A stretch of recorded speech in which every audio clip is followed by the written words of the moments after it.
ఈ వీడియో చేయడానికి అయితే ముఖ్య కారణం మన కలియుగ దైవమైన శ్రీ వెంకటేశ్వర స్వామి వారి లడ్డూలు అయితే కల్తీ జరిగిన విషయం అయితే మన స్వయంగా అందరికీ తెలిసిందే.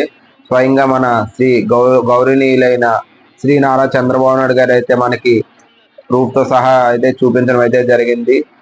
మన పవన్ కళ్యాణ్ గారు కూడా మనకి మన హిందూ ధర్మం మీద, సనాతన ధర్మాన్ని పరిరక్షించుకోవాలని అయితే చెప్పడం కూడా జరిగింది.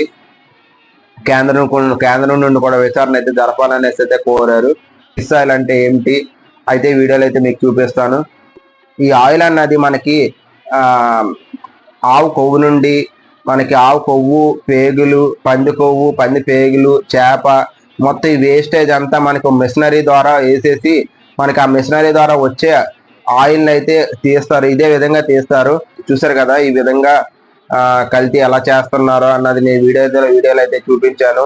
ఇలా కల్తీ చేయడం వల్ల మన ఆరోగ్యమే దెబ్బతినకుండా మన హిందూ మతాన్ని కూడా తక్కువ చేసుకున్నట్టు ఉంటుంది. అలానే ఇతర మతస్థుల్ని నేను తక్కువ అయితే చేయటం లేదు. నా హిందూ మతంతో పాటు నేను ముస్లిం, క్రిస్టియన్, నా సోదరులు సోదరిమణులతో నేనైతే సమానంగా చూస్తాను. ఈ వీడియో చేయడానికి అయితే కారణం మనం ప్రతి ఒక్కరికి అయితే తెలియాలి అనేసి అయితే వీడియో చేశాను.